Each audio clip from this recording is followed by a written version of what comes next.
কথাও শুনি, যদি কথা শুনে আগে 4 বছর ধরে অনুষ্ঠানটা টেলিভিশন পর্দায় হচ্ছে।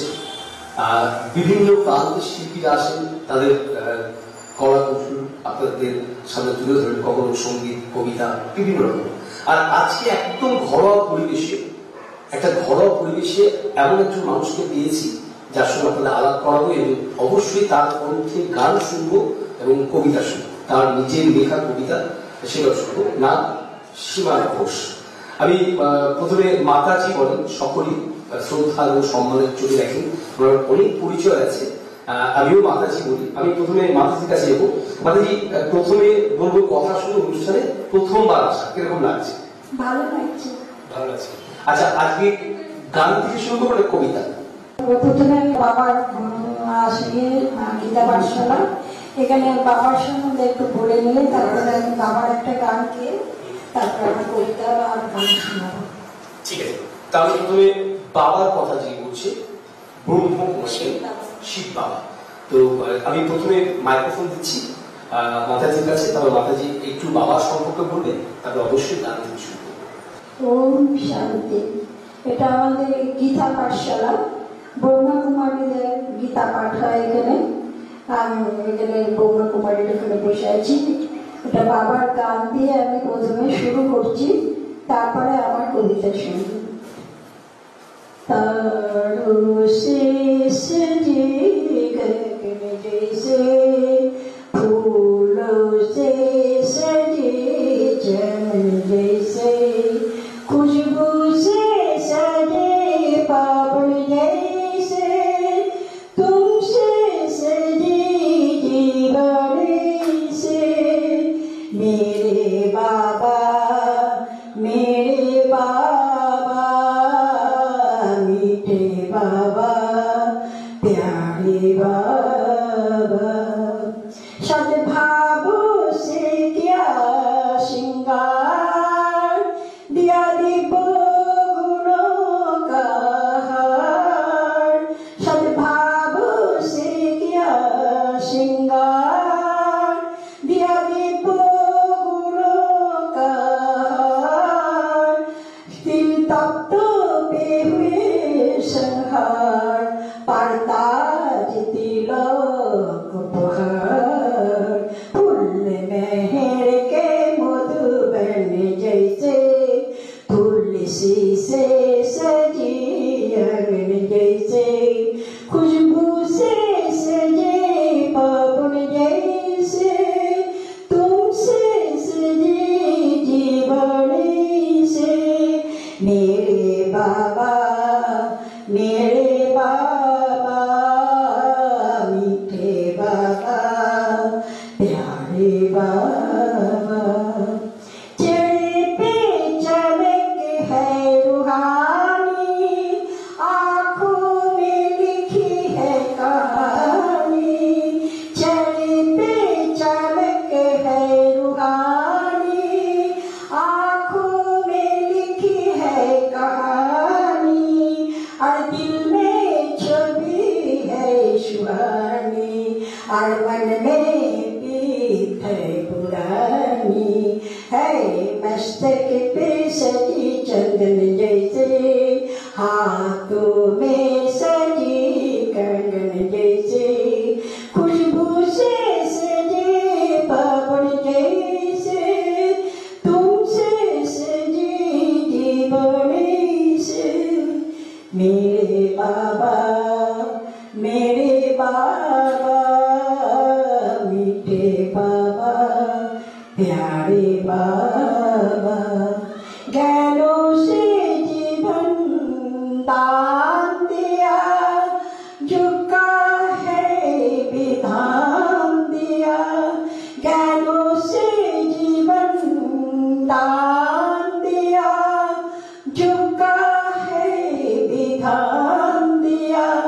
पावन वरदान दिया, सेवा में है कल्याण किया।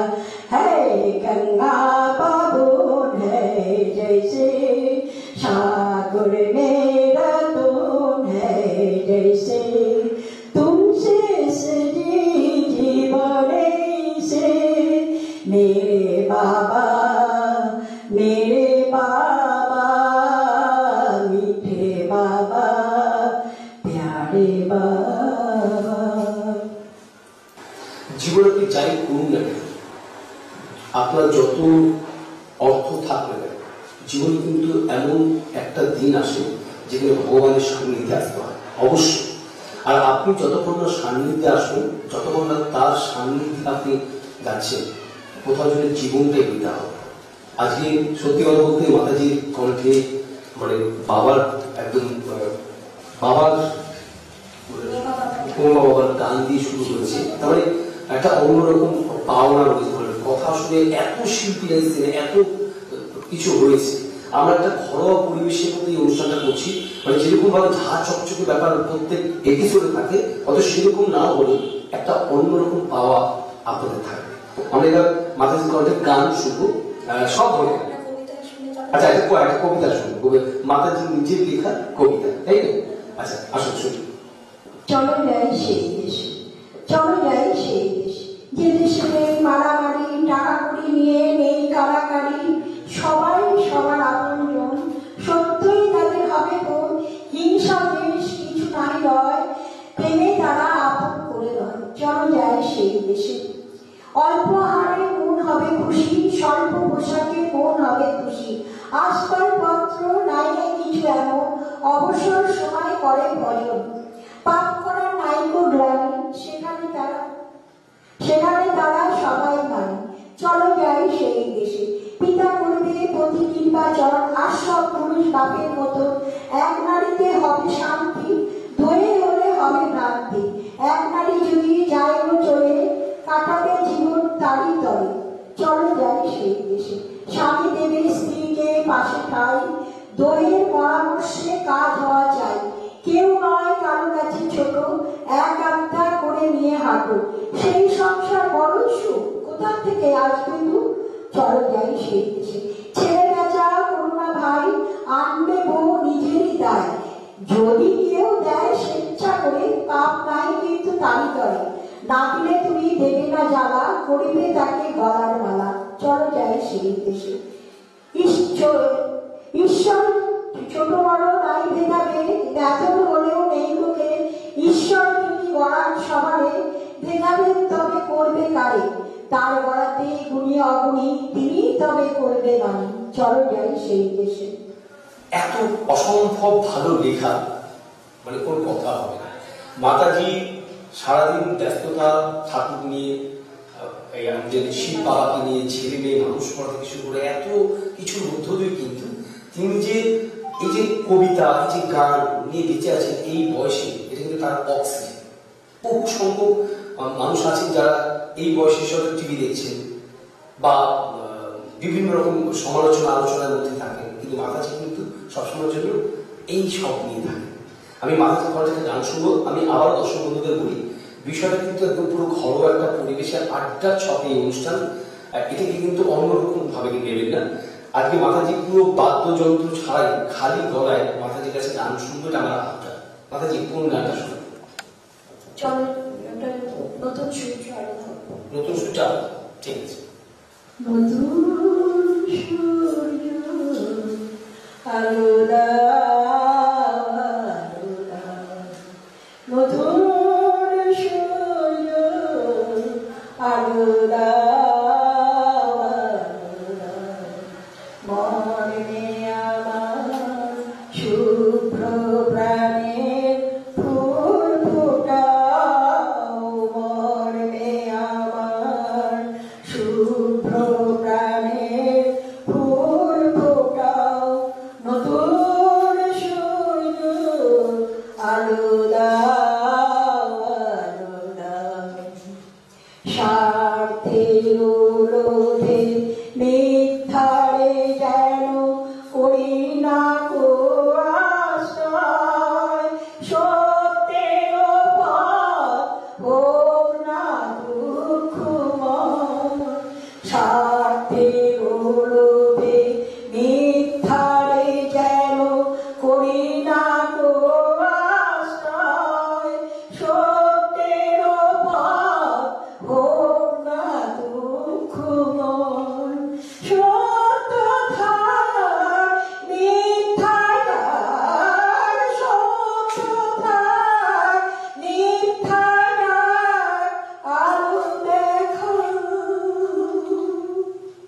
মনে আমার শুভ্র প্রাণের ফুল ফোটাও, মনে আমার শুভ্র প্রাণের ফুল ফোটাও, নতুন সূর্য আলো দাও, আলো দাও, সত্যের পথ মঙ্গলময় তাই শেখাও, সত্যের পথ মঙ্গলময় তাই শেখাও, নতুন সূর্য আলো দাও, আলো দাও, মানুষের যেন বঞ্চনা করে নিজের করি না হীন, অন্যায় যেন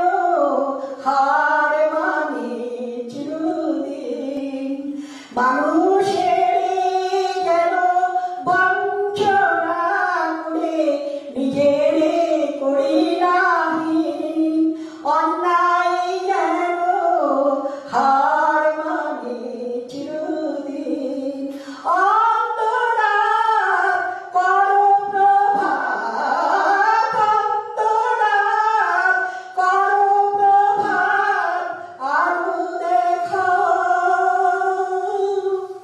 মনে আমার শুভ্র প্রাণের ফুল ফোটাও, মনে আমার শুভ্র প্রাণের ফুল ফোটাও, নতুন সূর্য আলো দাও, আলো দাও, নতুন সূর্য আলো দাও, আলো দাও। সত্যি নতুন সূর্য আলো দাও, আলো দাও। প্রত্যেকটা মানুষ সেই আলোতে আলোকিত হোক, ভালো থাকুক, সুস্থ থাকুক, সেই শুভকামনা মাতাজির পক্ষ থেকে কিন্তু এক গানের মধ্য দিয়ে দিল। আমরা এবার মাতাজির কাছে আর একটা কবিতায় আসবো, কারণ অনেক কবিতা, অনেক লেখা তার, যখনই সময় পান হাতে কলম নেন শুরু করেন লেখা, একদম বাস্তব জীবনটাকে তুলে ধরেন লেখার কাছে। আসুন আমি একটা কবিতা শুনবো। হ্যাঁ, কবিতাটার নাম ভারতবাসী। স্তব্ধ হও ভারতবাসী, আর করো না কেউকে, কার অন্তরে আছে ঘুম, কাউকে আর করো না দায়, তোমার যদি থাকে শিক্ষা অসাধুকে করো শান্ত, ভাই পিতা স্বামী সন্তান ছাড়া হয়ে নারী হয়েছে বিভ্রান্ত, হানাহানিতে নিজের সম্পদ হারিয়ে নিজেই হচ্ছে নিঃস্ব, তাই বলছি ভারতবাসী দেশকে আর করো না ধ্বংস, হিংসা দিয়ে ইংরেজি করা যায় না তো জয়, লড়াই করতে করতে তোমরা হয়ে গেছে বিভ্রান্ত, তোমার এই ভারতবর্ষ আজকে কি হলো বেশ, নিজেদের মধ্যে হানাহানি করে করতে চলেছ শেষ, ইংরেজের হাত থেকে কত রক্ত বলিদান দিয়ে বাঁচালে ভারতবর্ষ, সেই ভারতবর্ষ আজ নিজেদের হাতে হতে চলেছে ধ্বংস, চিন্তা করে দেখে নাও কেমন করে বাঁচবে দেশ, না হলে তো চলে যাবে দখল নেবে বিদেশ, আগে থাকতে বলি ভারতবাসী জেগে ওঠো মনে, প্রেমে তোমরা এক হও জীবন আন্দোলনে, মা যখন নিজের সন্তানকে আনতে পারে না বসে, নিজে অভুক্ত থেকে সন্তানকে রাখে নিরসে, পেটের জ্বালা সইতে পারে না যখন সন্তান মন, মনে ভাবে মাও তো আছে অভুক্ত আমার মতো, শান্ত হয়ে তখন সে যে মায়ের কথা শুনে, মায়ের বুক ভরে ওঠে সন্তানকে বুকে টেনে। সত্যি মানে প্রত্যেকটা জিনিসই একটু খুব সাদা মাটা হলেও একটা অন্যরকম ভালো লাগে। মাতাজি কণ্ঠে নিজের লেখা কবিতা যেরকম ভালো লাগছে, গান নিজের মতন করে দেওয়া। এবার আরেকটা গানে আসবো মাতাজি, এবার কোন গানটা শুনবো? বিশ্ববিদ্যালয়। বিশ্ববিদ্যালয়, আসুন বিশ্ববিদ্যালয় গানটা শুনবো। বিশ্বপিতা তুমি প্রভু, আমাদের প্রার্থনাই শুধু তোমারই করুণা, হতে বঞ্চিত না হই কবু, বিশ্বপিতা তুমি প্রভু, আমাদের প্রার্থনাই শুধু তোমারই করুণা,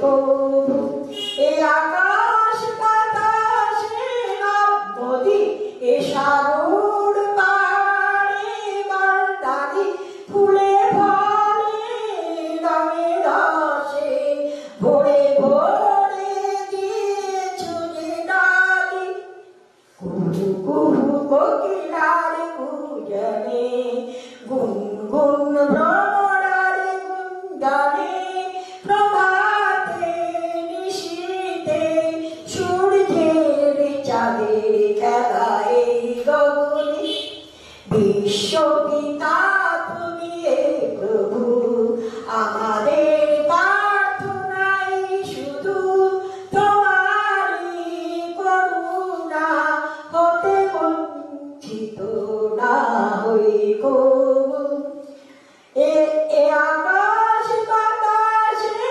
নদী এ সাগর পাড়ে বার্তারি ফুলে ফলে রঙে রসে ভরে ভরে দিয়েছো যে ডালি কুহু কুহু কোকিলার কুজনে গুনগুন ভ্রমরার গুঞ্জনে প্রভাতে নিশীথে সূর্যের চাঁদের খেলা এই গগনে বিশ্বপিতা তুমি হে প্রভু আমাদের প্রার্থনাই শুধু তোমারই করুণা হতে বঞ্চিত না হই কবু বিপদে আপদে সংশয়ে কখনো যেন না ডরি শত বাধা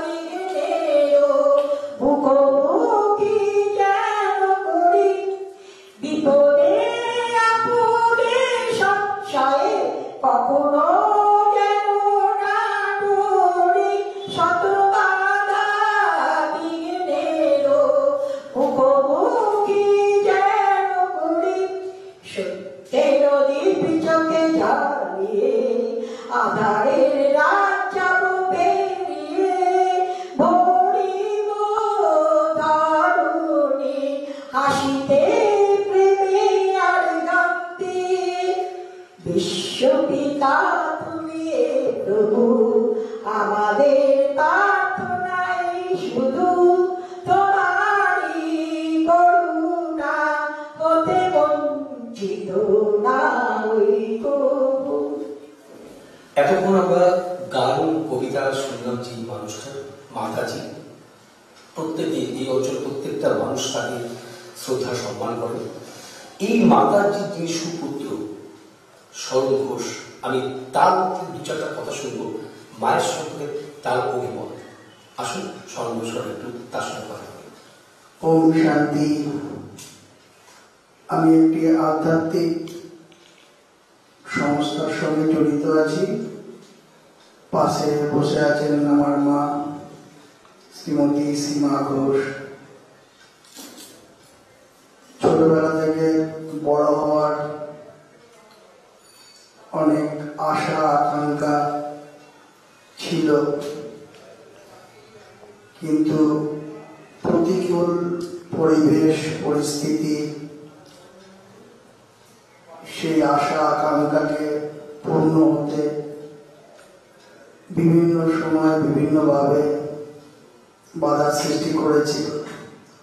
তার মধ্যে থেকেও নিজের গভীর উৎসাহ, আগ্রহ, বড় হওয়ার আন্তরিক প্রচেষ্টা, সেগুলো মিলেমিশে একটা শক্তির সঞ্চার হওয়ার পর উনি নিজেকে ধীরে ধীরে এত প্রতিবন্ধকতার মধ্যেও উত্থিত করবার চেষ্টা করে প্রায় ৮০ বছর বয়সকালে নিজেকে প্রকাশ করবার একটা সুযোগ যেমন ঈশ্বর করে দিয়েছেন। আর আপনার সংস্থাটা সৃজনী তরফ থেকে এই দাদারা এসছেন, ওনার এই শিল্পের যে অন্তর্নিহিত প্রতিভা সেটাকে তুলে ধরার জন্য। তাই সৃজনীর প্রতিনিধিদের আন্তরিকভাবে শুভেচ্ছা ও অভিনন্দন জানাই। ভগবানের অনেক রকম পৃথিবীতে সৃষ্টি, মানুষকে প্রেরণা দেওয়ার মতন আমি একটি উপমা দেব। আপনারা যদি গোমুখ বা ওই অঞ্চলে যান, পাহাড়ের অনেক উঁচু স্তর, সেখানে গাড়ি যায় না, পদব্রজে যেতে হয়। সেখানে ব্রহ্ম কমল ফোটে। আপনারা যদি কেউ গিয়ে থাকেন দেখবেন ব্রহ্ম কমল কঠিন পাহাড়ের মধ্যে থেকে ফুড়ে বেরিয়ে এসছে ব্রহ্ম কমল, যেখানে জল নেই, শুষ্ক পরিবেশ। এইরকমই আমার মা শ্রীমতী সীমা ঘোষ কঠিন পরিবেশের মধ্যে দিয়েও নিজেকে প্রকাশ করেছেন। এই জন্য যারা এই সৃজনী অনুষ্ঠান দেখবেন তারা সকলকে অনুরোধ করব ওনাকে অভিনন্দন জানাবেন, এবং আপনারাও এনাকে দেখে অনুপ্রেরণা পেয়ে আপনারা নিজের নিজের গুণকে প্রকাশ করুন। আপনাদের প্রতি এই অভিপ্রায় রইল। ওম শান্তি।